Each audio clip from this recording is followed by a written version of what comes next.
Evans.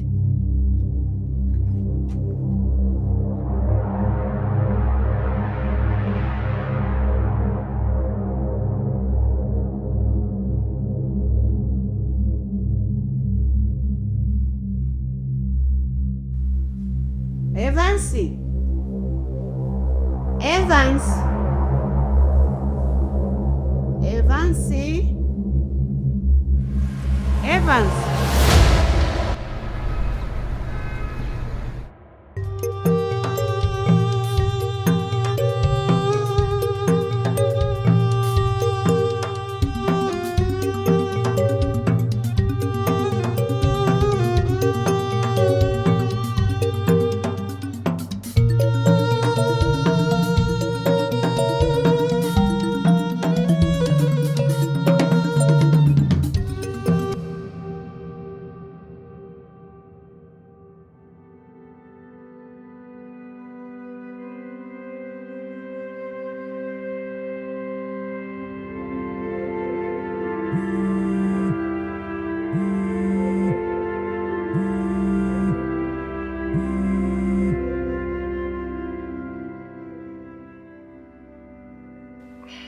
Nakupatia masaa 2 wewe umesharudi nyumbani. Ukiendelea kukaa kwa huyo mwanaume wako, nitakuletea polisi hapo hapo wote mkalale ndani. Hivi Rubina, kweli una akili wewe? Unaondokaje nyumbani unaaga eti unaenda kujitua na wenzio? Kumbe umeenda kwa huyo boyfriend wako. Hivi ukipata huko matatizo itakuwaje? Na huoni pia utaweza kumsababishia mwenzio matatizo?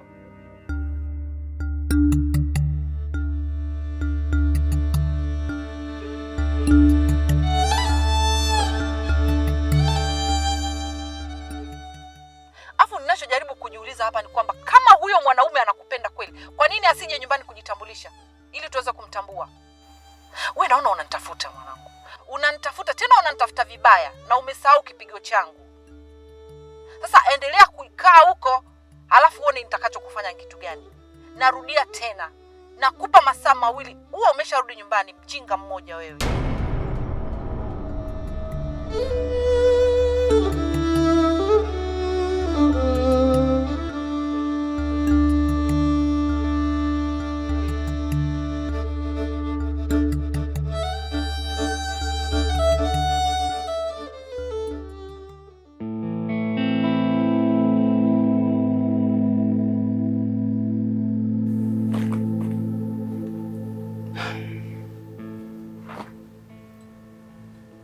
Evans.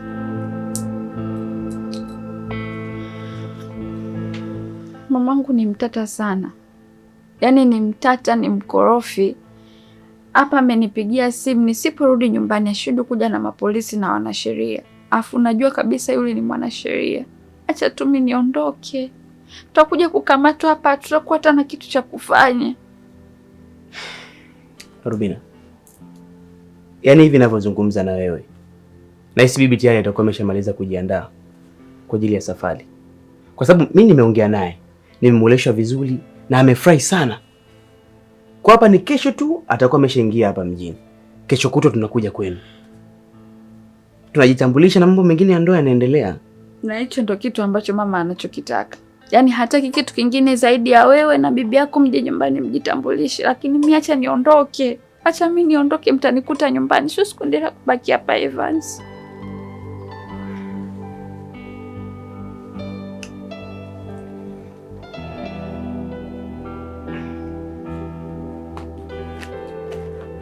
Rubina, ujue nilipokuwa nazidi kukua, nilikuwa namuomba sana Mungu nije nipate mwanamke anayejielewa, yule atakayenipenda, atakayeweza kunivumilia mimi kwenye kila hali. Na haya yote nimeyakuta kwako.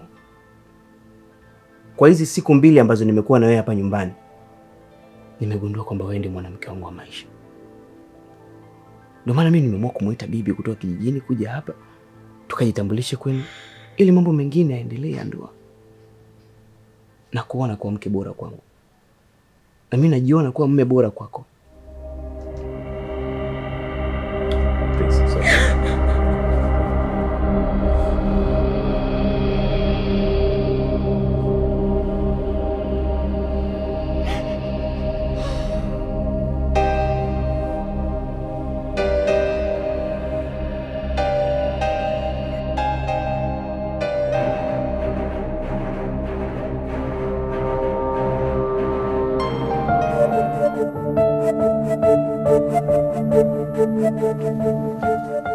Karibu. Pole. Asante.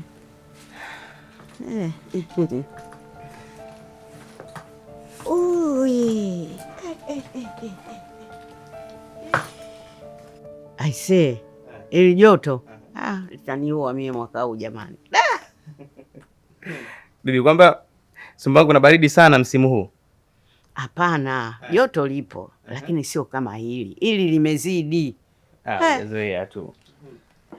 Haya we bwana, huyo binti mwenyewe wa aina gani na familia yake kiujumla? Maana nataka nijue. Bibi, wewe ndo kwanza umefika. Tulia, relax, kula, alafu hayo mambo mengine tutayazungumza. Una haraka gani? Sogea mezani ule sasa.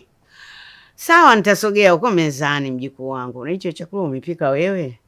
Au huyo mke mwenzangu ndio amekusaidia kupika? Usiniambie kama umeshanisahau mara hii bibi. Umesahau nilivyokuwa napika kule nyumbani?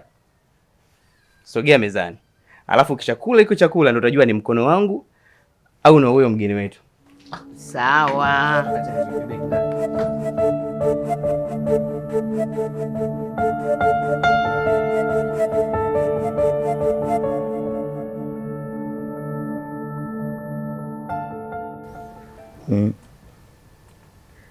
Anaona kama vile masaa yaendi. Kwa nini babe? Si hivi tu.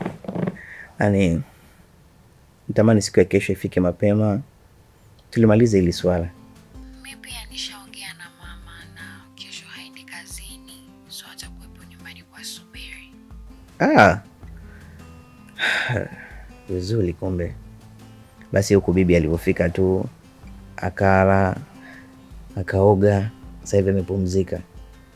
Kusudi kesho tuwai. Ana usongo kukuona huyo. Jamani, mimi pia natamani sana kumuona bibi. Ila babe, nikwambie kitu. Asante kwa kila kitu unachokifanya kwa ajili ya penzi letu. Kama naiona kesho yetu, Mungu akutunze kwa ajili yangu, mume wangu. Nafanya hayo yote kwa sababu ninaiona kesho yetu. Naiona kesho yetu iliyojaa furaha, amani, na kuona kuwa mke bora kwangu. Of course na mimi najiona kuwa mume bora kwako. Nakupenda Rubina. Thanks babe. Basi acha mimi nipumzike, na nijisikia uchovu, usingizi, nimechoka. Mbona mapema sana? Leo kulikuwa na kazi nyingi babe hapa nyumbani, so najisi uchovu sana. Basi sawa. Have a good night. Love you. Thank you babe. I love you more. Bye bye.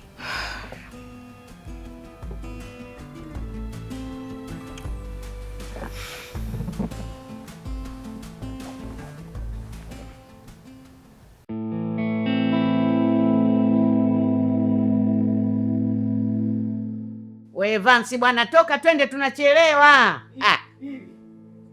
Bibi nini bwana, mimi nakimuya moyo uweze kukamona wake mwenzangu.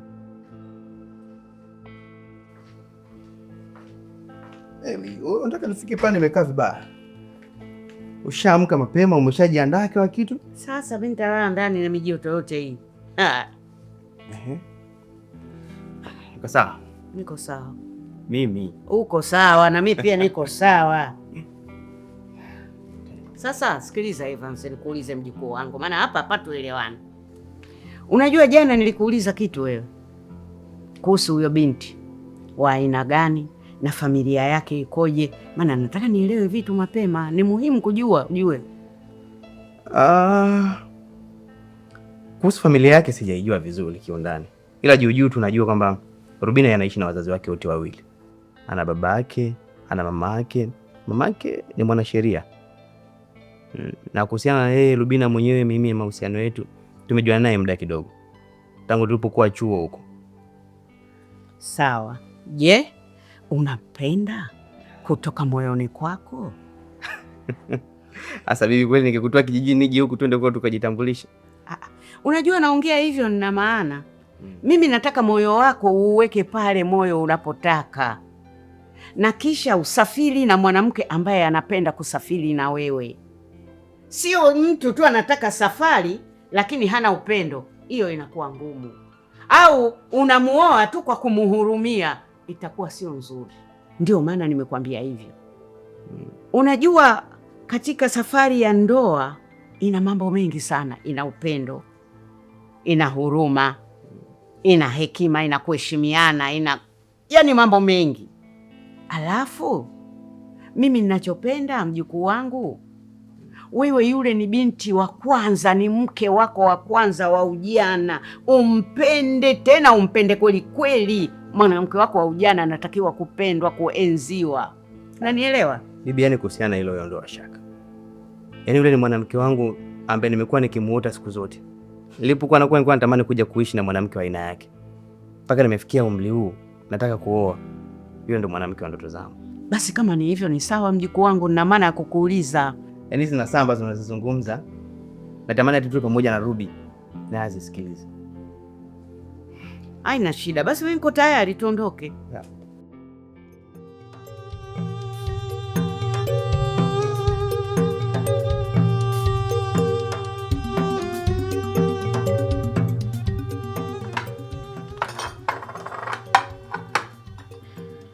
Hapa ndani anatosha. Sidhani kama kuna kitu kingine.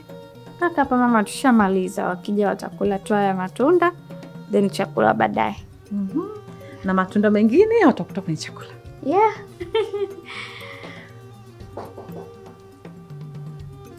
Karibu.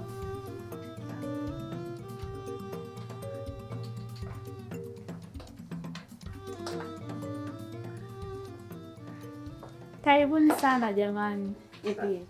Karibuni sana. Shikamoo bibi. Marahaba mama. Mama, shikamoo. Marahaba.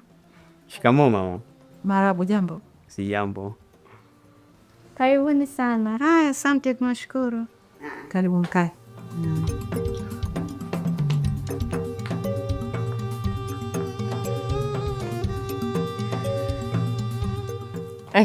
Ruby.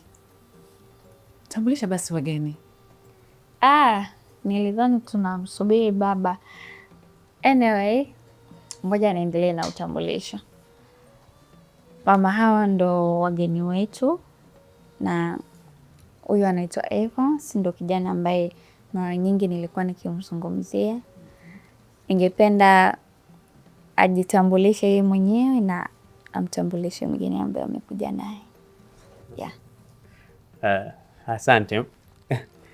Mimi mama naitwa Evans Johannes, na hapa nimeambatana na bibi yangu. Naweza kusema kama yeye ndiye baba, yeye ndiye mama kwangu. Au naweza kusema ndio mlezi wangu. Ni bibi yangu upande wa mama.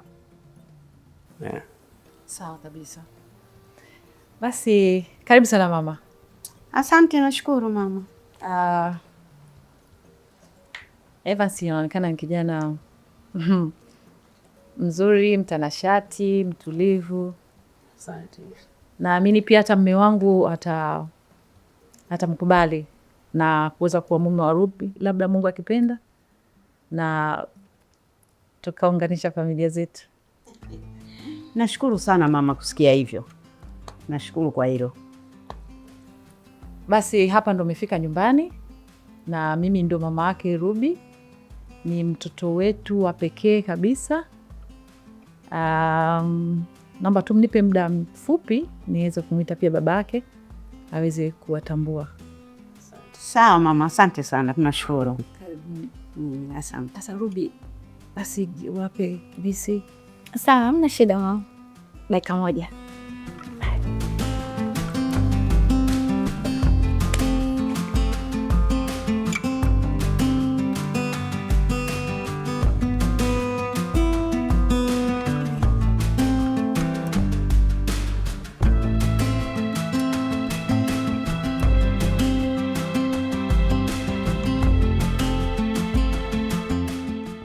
Yangu hapa, asante. Mimi napenda glasi kubwa mjukuu wangu, ndio uone kwamba nina wivu. Karibuni sana. Asante.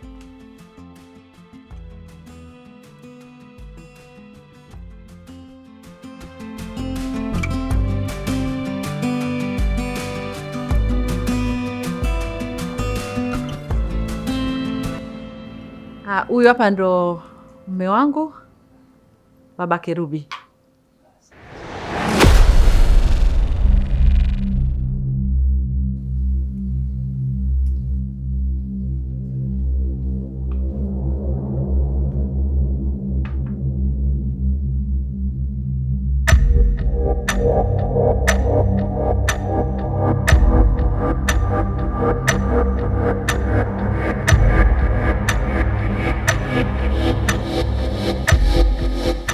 Dickson, bado uko hai?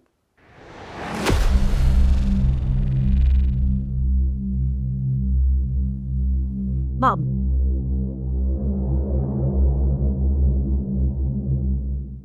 Evans, umenileta kwa huyu?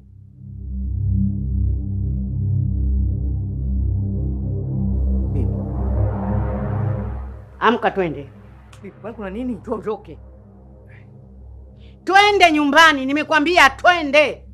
Twende, enuka. mama, kwani kuna nini mama? Mama.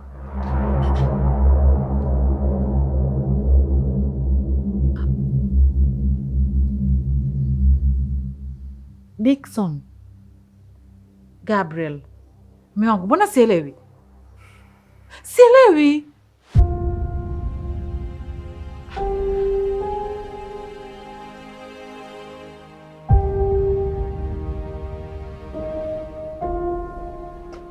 Mama, ni nini kinachoendelea huko ndani? Mbona hivyo? Why? Ruby, I know nothing. Sielewi chochote. Hebu subiri kwanza.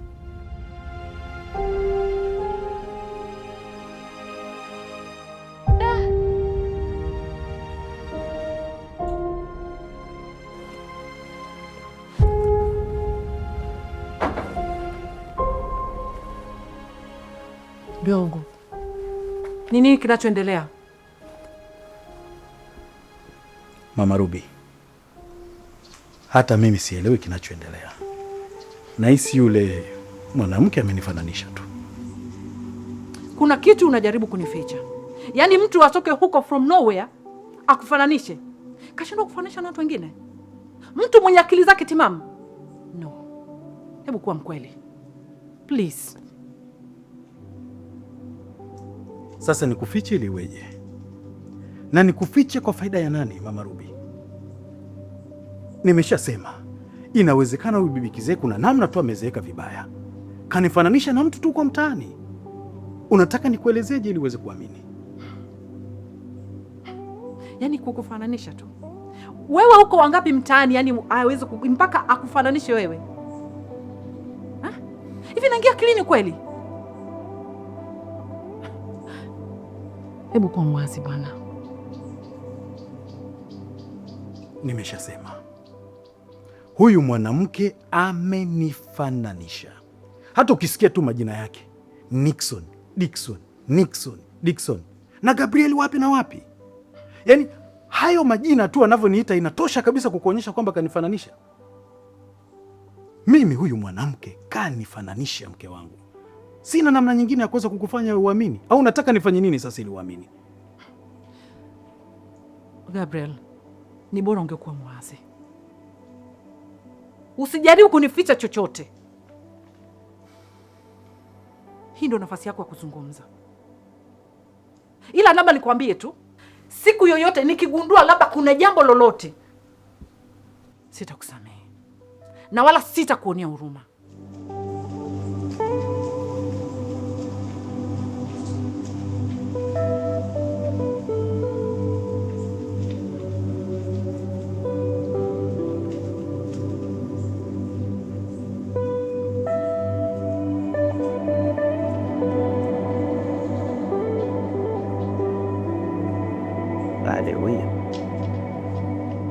Hivi mbona sikuelewi? Kuna nini kwani? Kwa sababu tangu natoka kule njia nzima hausemi kitu. Hebu niambie basi na mimi nielewe nini ambacho kinaendelea hapa. Bado mapema sana, muda ukifika utajua kila kitu. Bibi, namhitaji sana Ruby. Asa kwa hili ambalo linaendelea hapa linaanza kunitia hofu. Naziona dalili ambazo sio njema kabisa. Kwani yule binti na yule baba anamhitaji yule? Sinikwambia. Ruby yeye na wazazi wake wote wawili. Yule pale alitambulisha ndiye mama yake, na yule ambaye alitoka pale ndiye baba yake mzazi.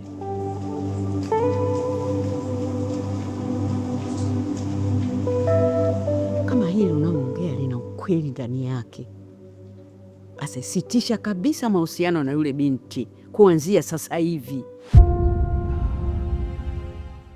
Na kama kuna kosa lolote ulishawahi kufanya, basi usilirudie. Kuwa na mahusiano na yule msichana. Bibi, wewe una usingizi? Tukutafutie chai au kahawa? Kwa sababu vitu unavyoviongea hapa sivielewi kabisa. Nini ambacho unajaribu kumaanisha?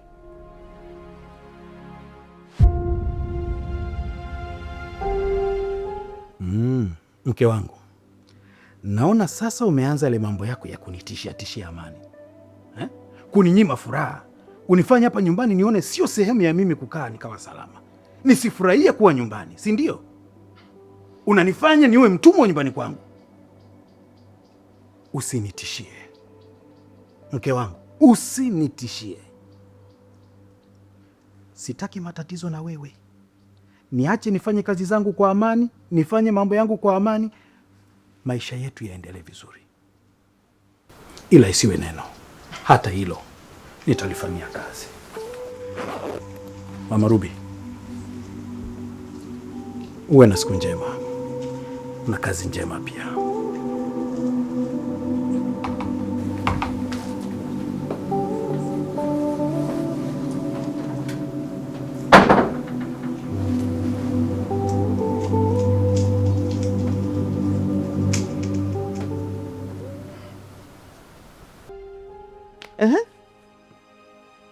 Evans, naongea kama bibi yako na kama mama yako. Ninachokiongea hapa naamanisha. Sasa bibi, unachokiongea ndio unachokimaanisha. Ni mwache Ruby. Maana yake halisi hapo ni ipi? Nilikutazama Evans, wewe ndio pekee uliyebakia wa kunipa faraja baada ya kifo cha mama yako. Mimi na marehemu babu yako mzee Jonas tulijaliwa kupata mtoto mmoja tu wa kike ambaye ndio mama yako. Mama yako alipofikisha umri wa miaka 5, babu yako alifariki na kuniacha mjane na mtoto mmoja ambaye ndio mama yako. Ni kweli mimi na marehemu babu yako tulitamani mtoto wetu wa kwanza awe wa kiume ili aweze kuja kutusaidia. Na hii haimaanishi kwamba hatukumtaka mama yako alipokuwa mdogo. Lakini baada ya kifo cha baba yake, nilikuwa na matumaini makubwa sana na mama yako. Shuleni alikuwa na akili sana. Hata kazi za nyumbani alisaidia bila kuwa na manung'uniko yoyote. Mungu wangu, sijui mkosi gani uliingia kwenye familia yangu. Mwanangu mpendwa Paulina akashika ujauzito akiwa kidato cha 3. Na huyo kijana aliyompatia ujauzito alikimbia. Polisi wamemtafuta bila mafanikio. Sintokaa nisahau kama mama yako Paulina aliposhikwa uchungu wa kujifungua akiwa bado binti mdogo mwenye miaka 17. Tukampeleka hospitali. Kutokana na umri wake alishindwa kustahimili uchungu.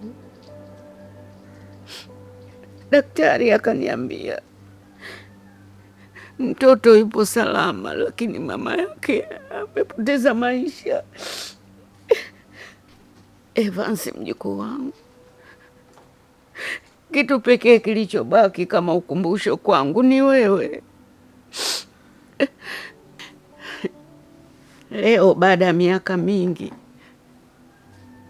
nakutana na mtu aliyesababisha umauti wa binti yangu.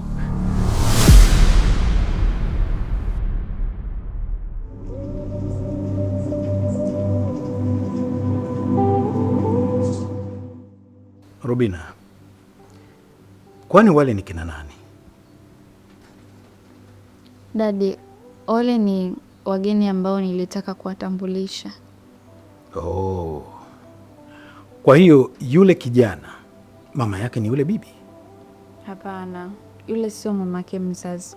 Yule ni bibi yake mlezi. Kwa maelezo ya Evans alivyoniambia, yeye wazazi hana. Usijali mwanangu, ila naona yule bibi kuna namna tu amenifananisha na mtu fulani, lakini usijali hilo. Nakwenda kazini kumalizia majukumu yangu mara moja. Nikirudi tutaweka kila kitu sawa. Sawa binti yangu? Usijali. Okay? Okay, Dad. Have a nice time. Okay, bye bye.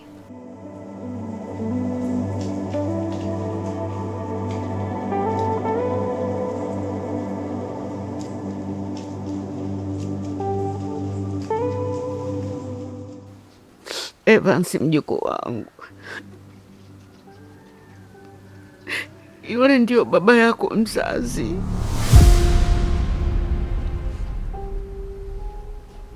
Unaona bibi? Haiwezekani bibi. Yule hawezi kuwa baba yangu mimi. Rubina ni mwanamke wa ndoto zangu bibi. Yule hawezi kuwa baba yangu mimi. Hayuko mwanaume ambaye atakuja kutokea maishani mwangu mimi nikamuita baba. Wewe ndiye mama, wewe ndiye baba kwenye maisha yangu bibi. Yule hawezi kuwa baba yangu mimi.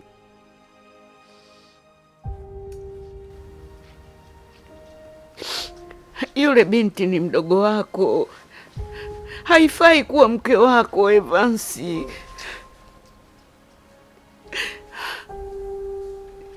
Paulina mwanangu, ungeamka uyaone haya. Kwa nini Mungu umeruhusu haya?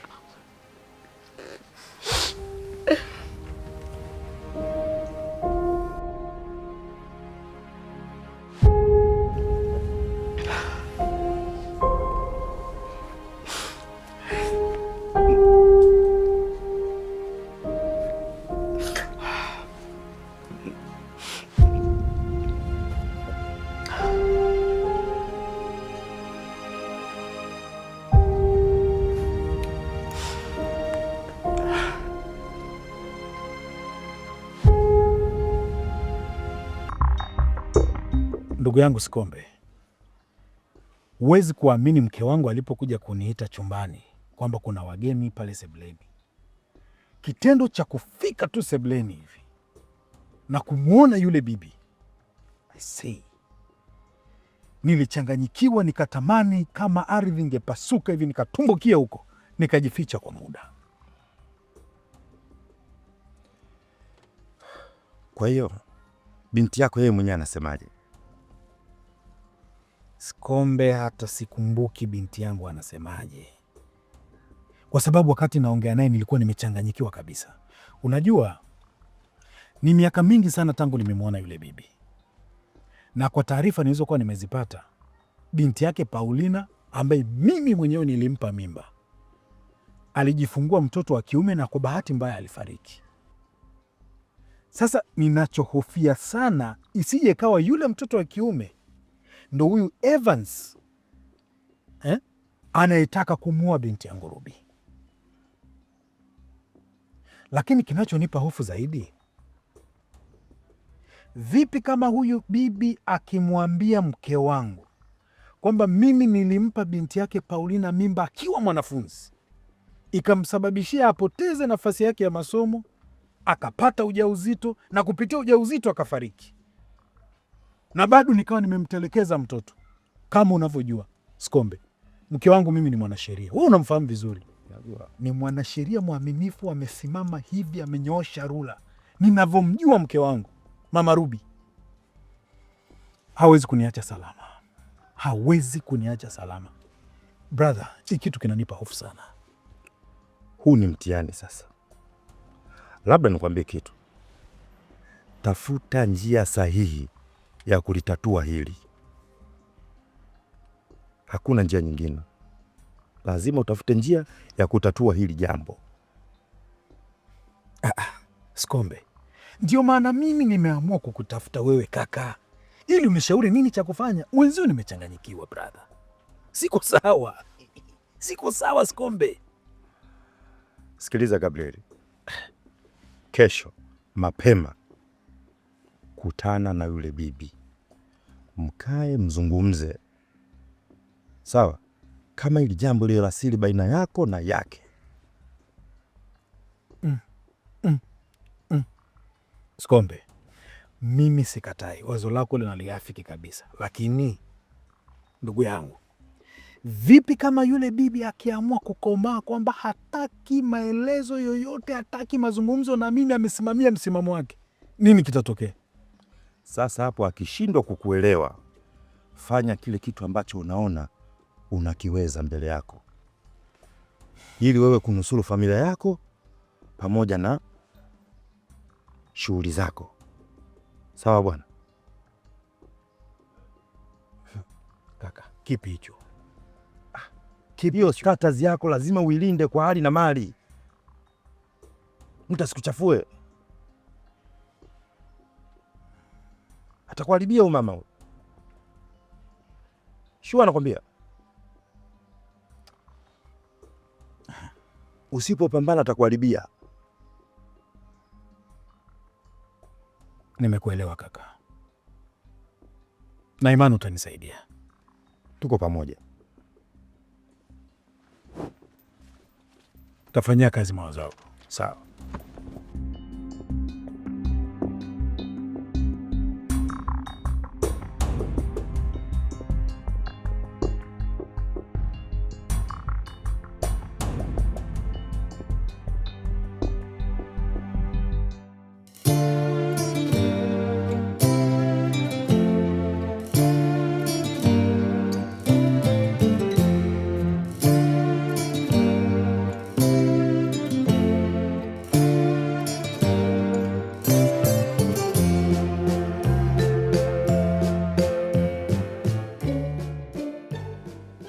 Au nikate mimi hivyo? Tutapika. Saidia. Mimi nimeshafanya hizi kazi Bontown kitambo. Unajua wafanya kama wale wanaumenya machungwa. Ile system imefanya hivi. Si nimeanzisha mimi? Ile uwezi miaka 10 nikajifunza uwezi. Menya. Hebu kubaja.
Lakini baba, Ruby mwanangu, unajua toka jana najaribu kumpigia Evans kwenye simu lakini simpati kabisa. Na nilitaka nimpe taarifa kuwa leo tunaenda nyumbani kwao. Sasa inakuwaje tunaenda bila taarifa? Ruby, usijali kabisa, na wala haina haja. Mimi ninachotaka unipeleke kwao nipafahamu, na yeyote utakayekutana naye tutazungumza naye mwanangu, sawa? Ruby, hebu niambie, kwa uzoefu wako, tukienda muda huu, si tutawakuta wote? Sidhani baba, sidhani kama tutawakuta kwa sababu Evans wanawahi sana kutoka asubuhi kwenda kazini. Maybe tujaribu. Haina haja. Hata kama tutamkuta huyo bibi, tutazungumza naye, sawa? Sawa baba. Haya, hebu twende.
Daddy, tumefika na hapa ndo nyumbani kwa Evans.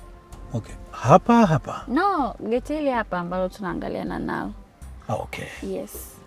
Ulisema hapa anaishi Evans na bibi yake tu, hakuna mtu mwingine?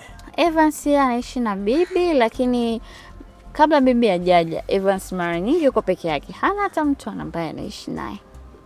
Vizuri. Sasa nisikilize vizuri Ruby. Yes, Daddy. Na kuomba usitoke hapa kwenye gari. Unisubiri hapa mpaka nirudi. Narudi sasa hivi. Umenielewa mwanangu? Kweli? Yeah. Kwa mimi nisishuke? Wewe subiri. Nakwenda chap. Narudi sasa hivi. Okay, baba. Haya. Nakusubiri. Don't move.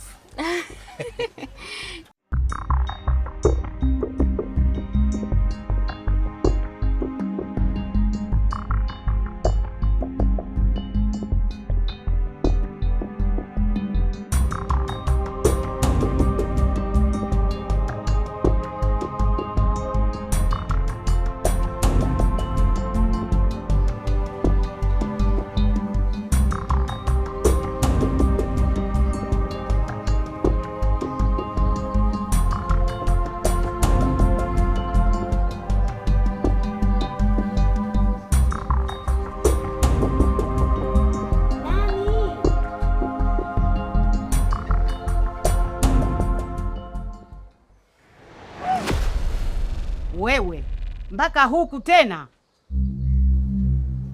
Shikamoo mama. Shikamoo mwenyewe. Kama mali, kama chakula kula, kama matusi ya kwenu mwenyewe. Samahani mama, mimi sijaja hapa kwa shari wala kwa nia mbaya. Nimekuja kwa amani, tuzungumze jambo hili tuliweke sawa. Hivi wewe uzungumze na nani? Wewe uzungumze na mimi? Shetani mkubwa wewe. Mimi na wewe tutakwenda kukutana mahakamani, sio kuzungumza hapa. Tafadhali mama. Wewe sio mama yako mimi. Tena funga domo lako chafu. Mimi sio mama yako. Mimi mama yako wewe? Toka. Samahani mama. Wewe toka hapa. Toka bana wewe, pua kama filimbi za wachawi.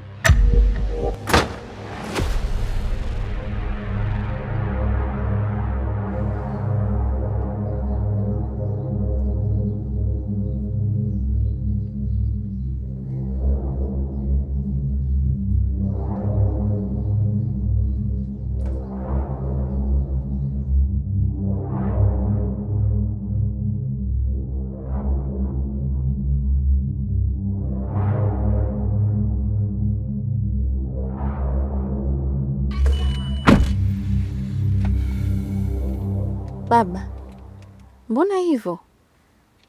Mbona umerudi umebadilika? You okay? Yes, I'm okay my daughter. Are you sure? Yeah, I'm okay. Ila nadhani itabidi tutafute muda zaidi wa kuja kuzungumza nao. Muda wa kutosha kabisa mwanangu. Na kama unavyojua inabidi sasa niwahi kazini. But don't worry. We'll come again. So tutarudi tena ndadi? Yes, why not?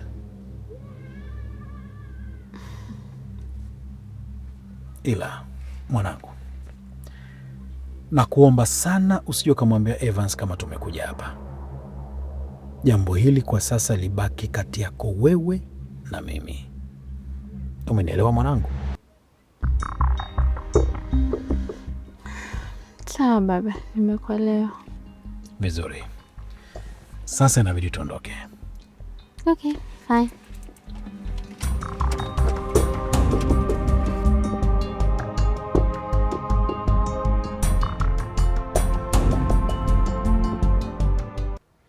Endelea kupumzika kwa amani binti yangu. Miaka zaidi ya 27 sasa bila uwepo wako duniani.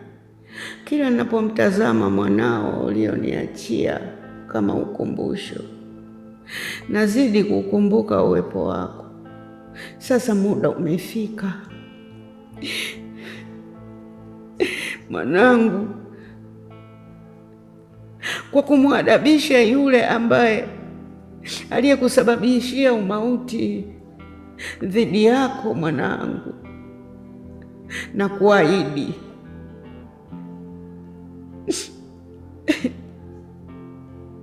sitaingia kabrini mpaka nihakikishe nimelitimiza hili.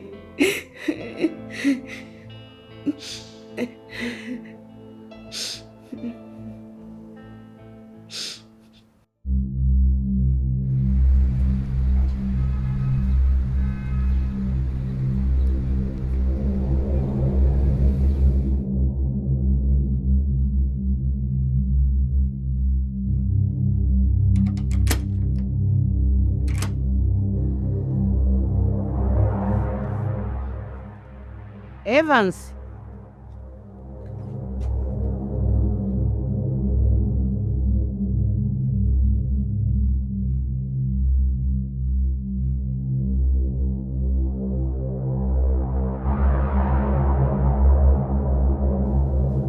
Evans. Evans. Evans. Evans.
Bibi.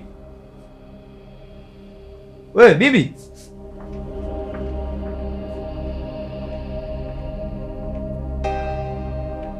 Bibi. Bibi. Hello. Bibi, tika basi. Haya, nimekuletea zawadi yako ya vitenge niliyokuahidi. Hello. Nakuwekea hapa mlangoni, ukitoka utavikuta.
Niambie kama umenikasirikia mjukuu wako.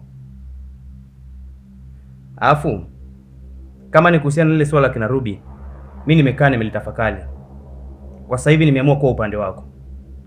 Yaani kile utakachokisema, utakachokiamua, mimi nitakuwa upande wako. Bibi.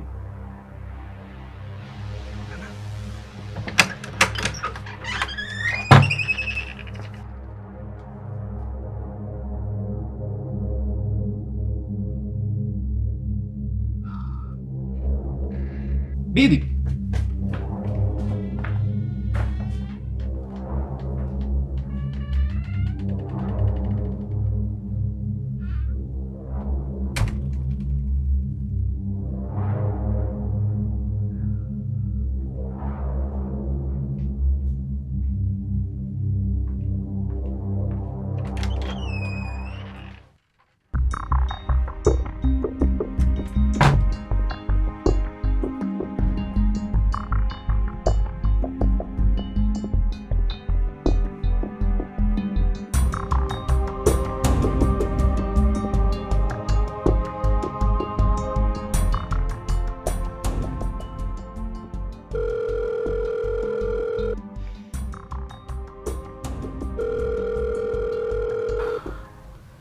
Amekwenda wapi huyu tena?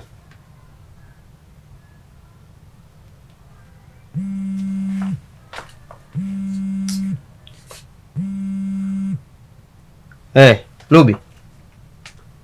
Hello babe, mambo?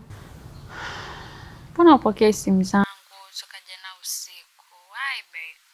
Ruby, hebu kwanza. Hilo swala tutaliongea baadaye. Hivi bibi amekuja kwenu huko leo? Evans. Bibi tena? Jibu basi. Amekuja kwenu huko leo? Au bado yupo mpaka sasa hivi? Hapana. Bibi hajaja huku nyumbani wala tujapata taarifa zozote za kwamba bibi atakuja leo huku. Hai, bibi ananichanganya kweli yani. Ujue nimetoka kazini sasa hivi. Nafika hapa nyumbani simkuti. Na mazingira yanaonyesha kabisa kwamba hajashinda hapa. Alafu linalonitia wasiwasi mimi. Sasa atakuwa wapi? Umejaribu kumpigia kwenye simu yake hapatikani? Haipokelewi. Kinachonitia wasiwasi bibi ni mgeni hapa. Hajaizoea hii mitaa. Hebu ngoja, labda nijaribu kumtafuta huko. Sawa mbepole, lakini usiache kupokea simu zangu.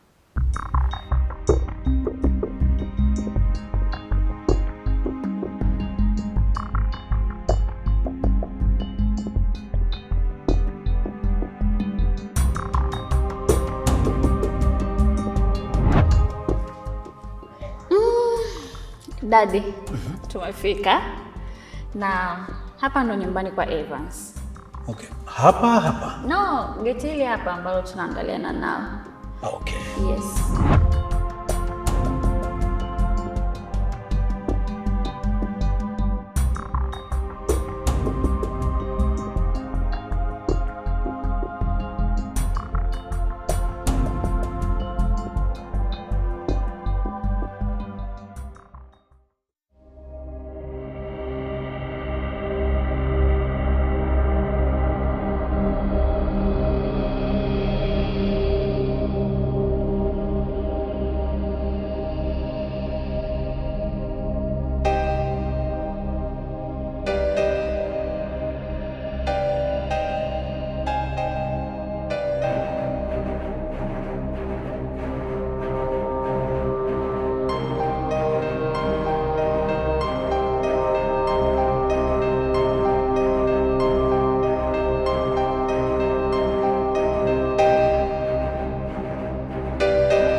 Ruby. Vipi amekuja huko? No, hapana babe. Nimekupigia tu ili nijue kama umeshampata. Sijampata bado. Yaani nimemtafuta bila mafanikio. Kote huko nimepita nimeuliza kwa mabodaboda, wote wanasema hawajamuona. Hata akipita huko mtaani wala hajamuona. Vipi na namba yake bado haipokelewi. Yaani mimi ndo nazidi kunichanganya kabisa yani. Au bado naendelea kumtafuta Kinda?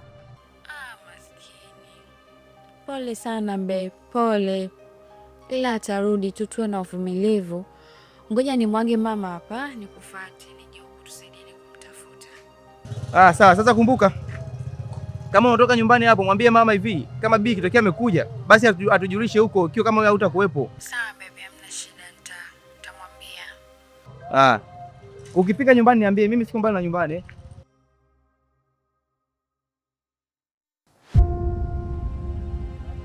Karibu Zigongoni. Aksa. Habari. Hivi ulipokuwa maeneo haya? Ya, nipo hapa muda mrefu. Sasa bwana, mimi kuna shida hapa. Kuna bibi yangu mmoja ananitafuta. Huyu. Hujamwona kama mpita hapa akinunua bidhaa hapa? Hapana, sijamuona. Kabisa. Hujamwona hata akipita hapa labda na mabodaboda wamembeba wamempakia nyuma? Hapana, nikita Wednesday. Lakini simuona vizuri. Basi kama ikitokea amepita hapa au amekuja kununua vitu, mimi nitapita, mwambie nisubiri hapa. Haya, poa. Nashukuru. Haya, karibu.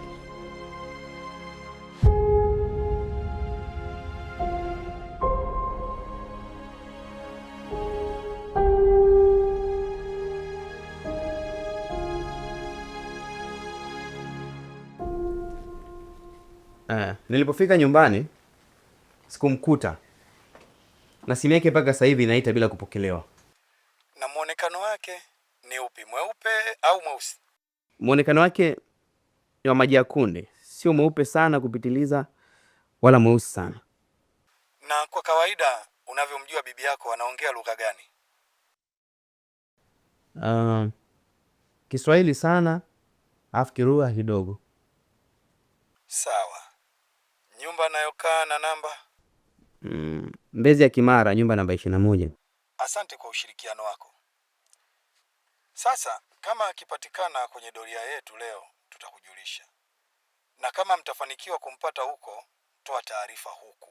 Pia endapo itafika mpaka asubuhi bado hajarejea, toa taarifa.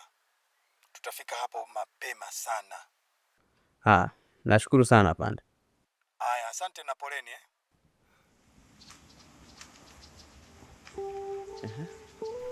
Eva, unaongea na nani?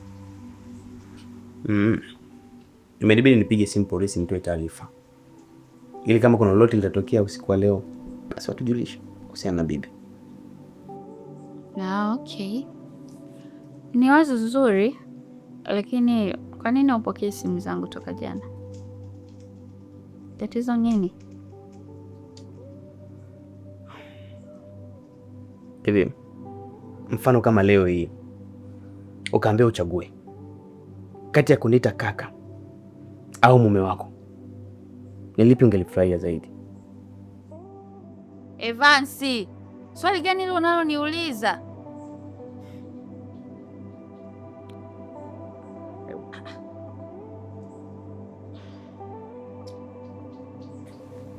Unamwona wewe?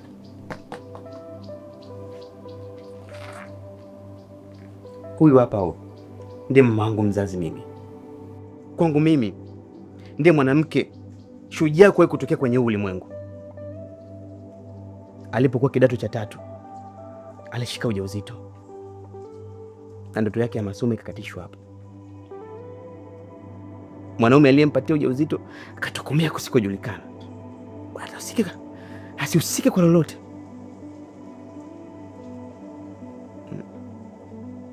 Huyu mama hapa alikubali fedhea, matusi, kila kitu ili kusudi atimize ahadi yake ya kunileta duniani.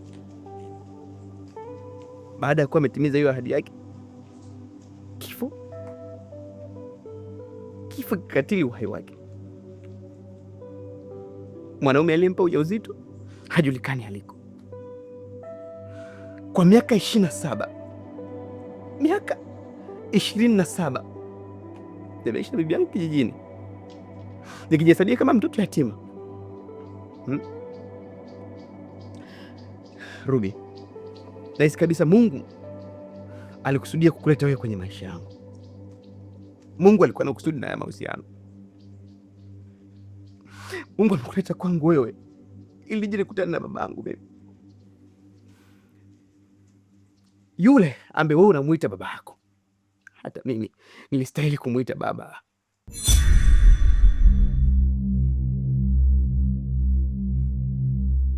Mimi na wewe ni ndugu Ruby. Tumeshaba. Hebu ngoja kwanza. Wewe Evansi, ni nini ambacho anakiongea? Ndio maana nimekuuliza hivi. Kati ya kuniita kaka au kuniita mume, ni kipi ambacho ungekufurahia zaidi wewe? Ni kitu ambacho hakiwezekani. Inawezekanaje mimi na wewe tukawa na baba mmoja? Yaani how comes wewe ukawa kaka yangu Evans? Mbona mimi baba aliniambia kwa bibi yako anaweza kama mfananisha na mtu mwingine, inakuwaje sasa hizi mimi na wewe tunakuwa mtu na kaka yake? Ruby, niliona hofu iliyotanda usoni kwake siku ile baba yako baada ya kumuona bibi pale.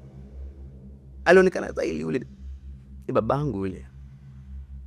Kinachoniuma mimi ni kwa nini baba yake siku zote hizi mimi nahangaika kule na bibi yangu, najisabia kama mtoto yatima, lakini kwa babangu yuko hai, ana familia, ana mali, ana kila kitu. Kile ambacho huli kipata kutoka kwa baba, hata mimi pia nikistahili hicho. No. Final. Nakuja kutembea na mtu ambaye kumbe ni mdogo wangu. Haya mahusiano hayana dira Ruby. Na baba ndio chagizo. Evans, kwa nini unataka kuniambia kwenye situation na umeamua nini?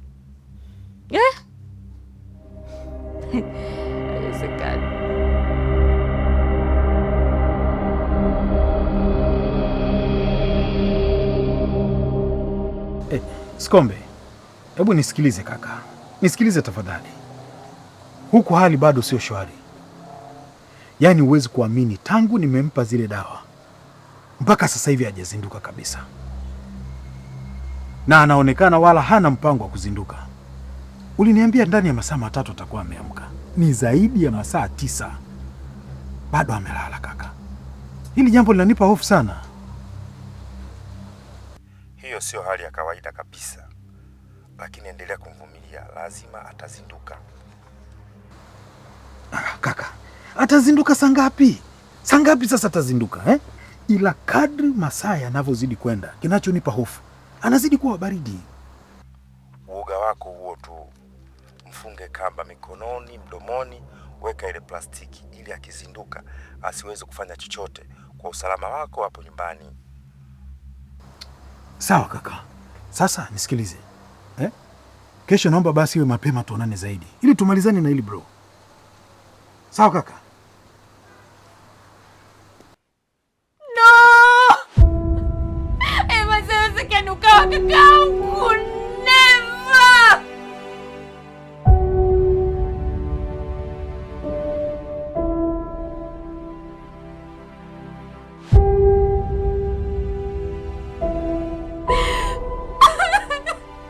Ruby, kwa sasa mimi sio mwenye kufanya maamuzi.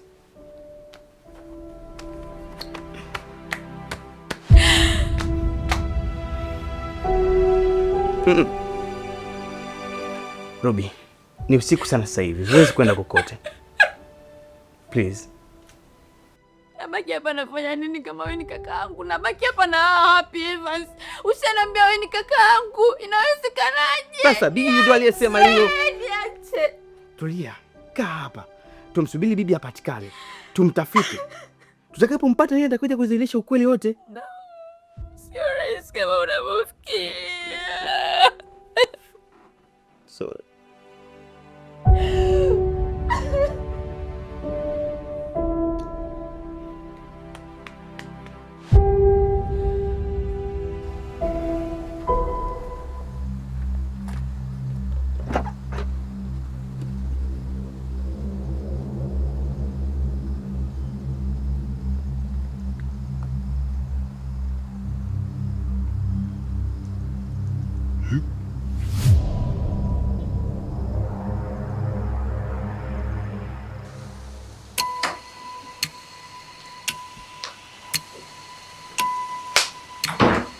Baba Ruby.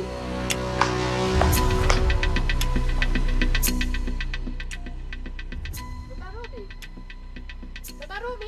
Mke wangu.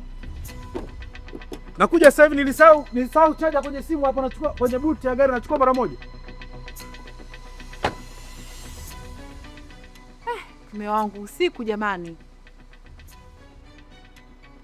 Nakuja mke wangu. Ina shida mke wangu. Nisahau tu chaja ya simu huko. Hata simu. Nilidhani nimesahau simu ya chaja yangu kwenye gari, lakini nimeenda naangalia wala kule haipo. Mke wangu, bwana usaisi usiku unanifuata huku? Una hofu? Are you okay? Isem okay. Nilikuwa natafuta simu ya chaji kwenye gari kule, lakini nilifikiri iko huko. Bahati mbaya hata sijaiona. Twende tukalale mke wangu. Sawa. Au sio?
Kwa hiyo ulitoka muda gani hapa nyumbani hiyo jana?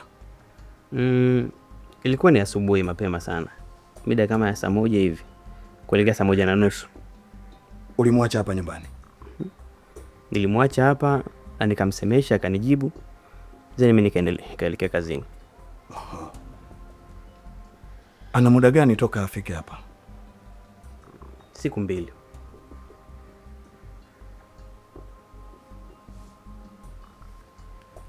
Je, unajua sababu zilizomfanya yeye kuja huku? Ndio. Alikuja kwa malengo gani? Ilikuwa tu ni masuala ya kifamilia. Huyu hapa ni mpenzi wangu, kwa hiyo alikuja kwa kusudi la kwenda kujitambulisha kwao. Hongereni sana. Asante. Kuna sababu nyingine ambayo wewe unaweza kuijua? Hapana. Na hata kama ingekuwepo basi hakuniambia.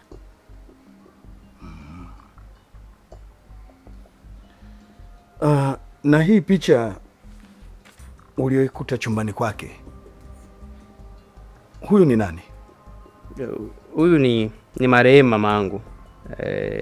Sema ni mtoto wake, huyo bibi yangu ndo alinizaa mimi. Kwa sasa hivi ni marehemu.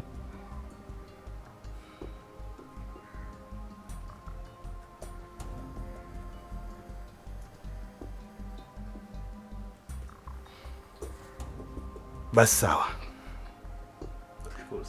Sisi tutaendelea kumtafuta, ila wewe unapaswa kuendelea kupiga simu yake mara kwa mara na ikitokea kama amerejea, basi nipe taarifa haraka. Yaani kinachoshangaza ni kwamba simu yake tangu jana inaita haipokelewi, nikipiga inaita haipokelewi, hapa inaita.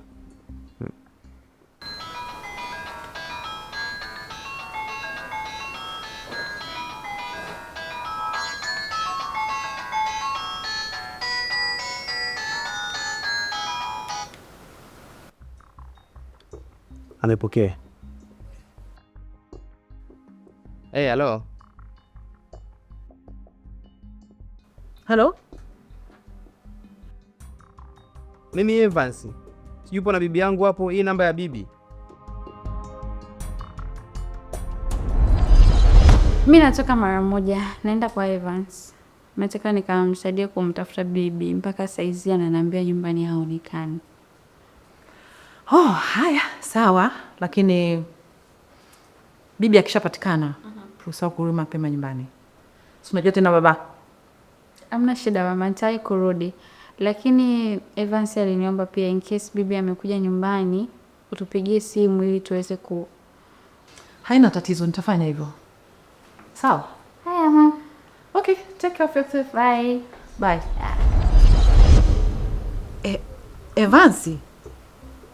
Evansi mchumbake na Ruby? Mama, shikamoo. Marahaba Evansi.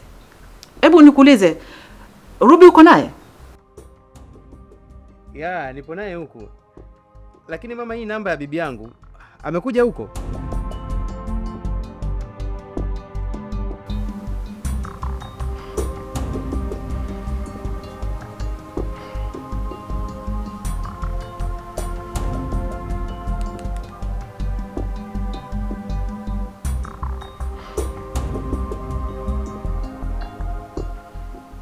Hello? Amekata. Lakini huyu nimeongea naye ni mama yake Ruby kabisa huyu.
Haipatikani?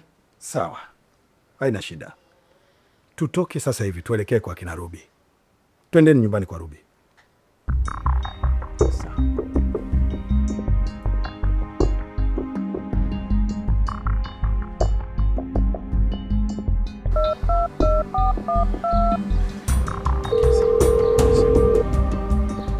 Halo? Skombe. Aise, huyu bibi hajazinduka kabisa. Na anaonekana tayari amekwisha poteza maisha. Kwa nini useme hivyo? Kaka, hana pumzi kabisa ha? Na mimi ni mtu mzima, ninajua tofauti ya mtu aliyekufa na aliye hai. Huyu tayari amekwisha kufa kaka. Kuwa serious. Sasa niwe serious kivipi? Hivi Skombe ha? Una uhakika yale aliyopewa alikuwa ni madawa kweli au ilikuwa sumu? Wewe si uliona kabisa ni dawa za kulevya au zimemzidi? Basi mimi hapa nimechanganyikiwa na hata sijui nifanyaje. Sasa sikiliza, Sikombe, sikiliza, ninaomba hii iwe ni siri yako wewe na mimi. Namaanisha asijue mtu mwingine zaidi ya mimi na wewe. Na huu mwili mimi nauchukua naenda kuuzika huko porini, au ni utupe kabisa porini kufuta ushahidi, ili kuinusuru familia yangu na heshima yangu.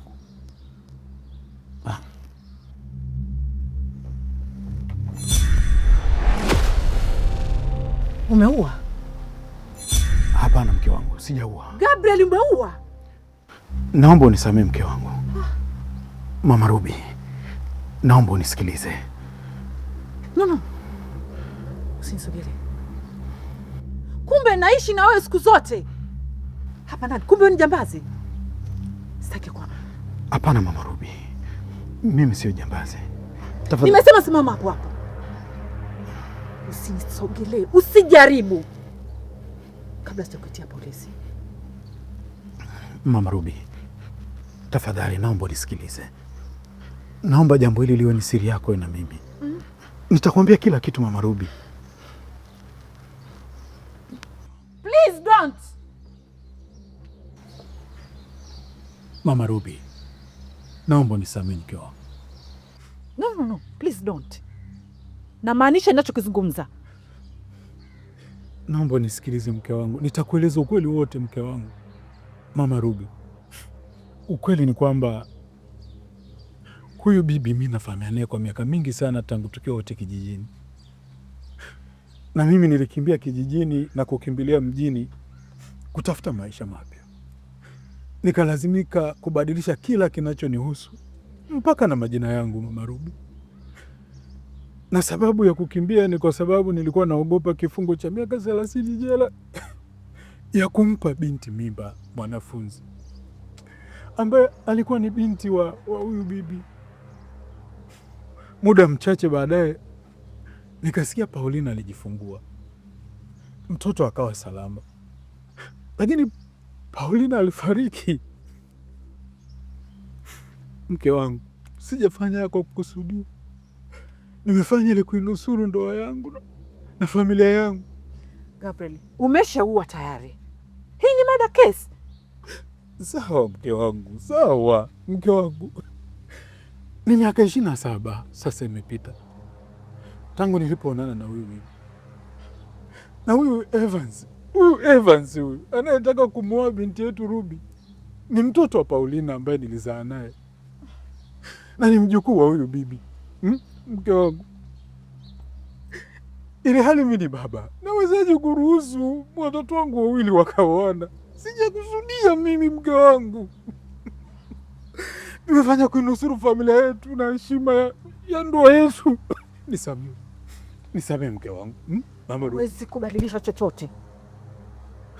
Mama Ruby, nisamehe mke wangu. Naomba iwe siri yetu. Naomba iwe siri yetu mke wangu. Na hata binti yetu asijue.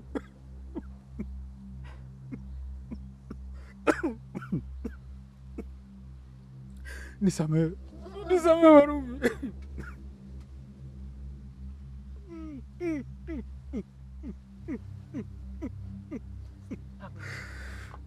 Sio rahisi kama unavyofikiria.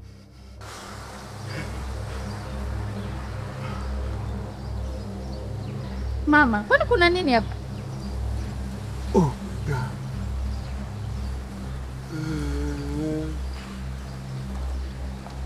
Mama.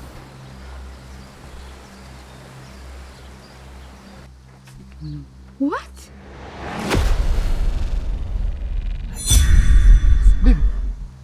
Bibi. Afande, huyu uko bibi yangu. Bibi. Huyu ndo bibi ambaye tulikuwa tunamtafuta muda wote. Bibi. Hebu sogea pembeni. Bibi. Kijana, sogea pembeni kidogo kwanza tufanye. Bibi. Bibi, subiri basi. Subiri. Bibi. Ruby. Nasi. Taishi.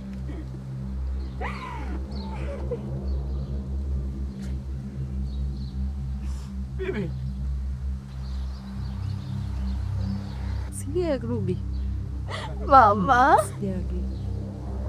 Bibi. Wewe bibi. Bibi. Bibi. Bibi. Mjukuu wako Evans uko chini ya ulinzi. Upaswi kufanya chochote zaidi ya kufuata maelekezo yangu, kwa maana ya utii wa amri bila shuruti.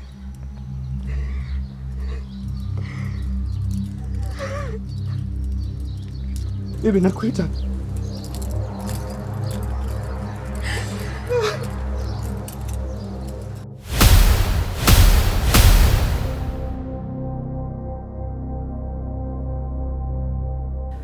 Vipi mume wangu? Maisha ya gerezani yanaendaje? Mke wangu, Mama Ruby. Ruby mwanangu, maisha ya gerezani sio mazuri kabisa. Nayoyapitia huku ni magumu yanayonipa uchungu sana. Lakini nifanyaje? Nimestahili. Nimestahili. Kutokana na makosa niliyoyafanya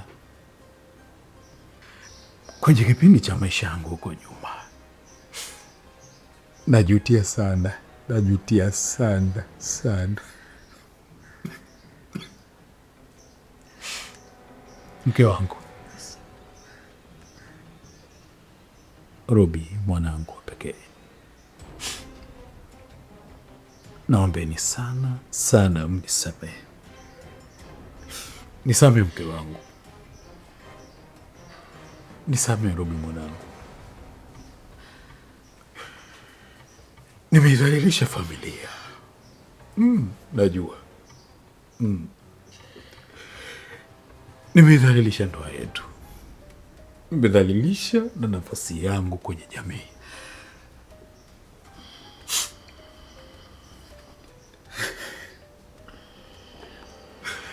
Naomba mwambieni Evans, mimi ni babake, na yeye ni kijana wangu. Akipata muda aje nisalimie. Aje nisalimie. Na nina ombi moja. Mama Ruby, na ombi moja.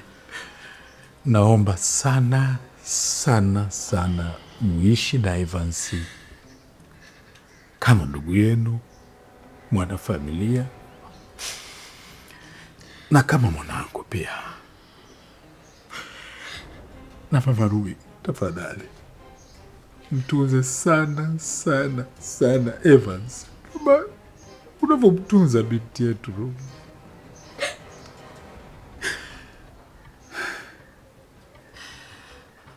Nachoweza kusema Kion, I love you so much. I love you so much. Wala usijutie chochote, nimestahili. Nimestahili. Mwanangu, Ruby. Daddy. Nimestahili. Babako amestahili kufikia hapa. Kubwa naloweza kusema, mniombe kwa Mungu. Niombeeni kwa siku ikifika tutaonana, nitatoka.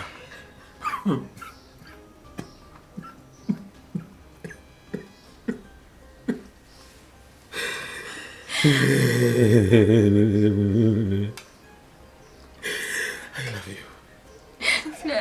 I love you. I love you. Nakupenda sana mwanangu. I love you, Daddy. Thank you. Thank you, my daughter. Naomba msiache kuniombea. Msiache kuniombea. Najua iko siku tutaonana. Tatumikia kifungo changu, nitatoka, lakini najua iko siku tutaonana. Msiache kuniombea Mama Ruby. Ruby, msiache kuniombea.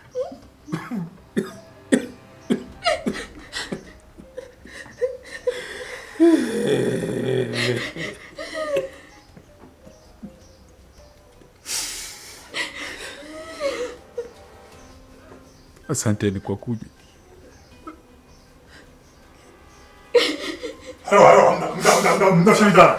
Okay, fine. Asanteni kwa kuja. Take care. Twende bwana.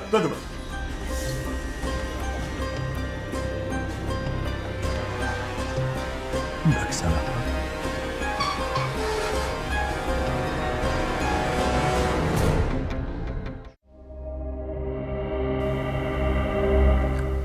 Final. Nimemzika na bibi yangu ambaye alikuwa mbele kama ndio nguzo kwenye maisha yangu.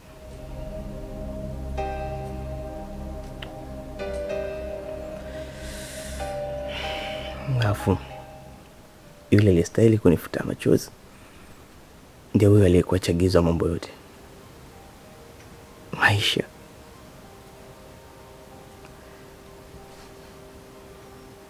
Maisha ni kitu gani? Evans,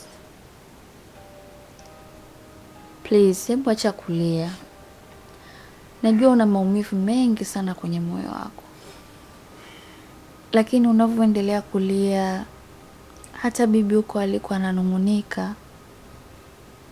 Tumwache apumzike kwa amani, sawa? Lakini baba alikuwa anaomba uende kumtembelea gerezani. Anahitaji msamaha wako sana. So please Evans, nakuomba mimi kama mdogo wako.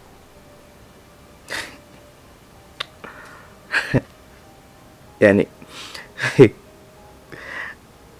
hata yule ambaye alikuwa ndio mpenzi wangu wa maisha yangu, kumbe ni mdogo wangu wa damu.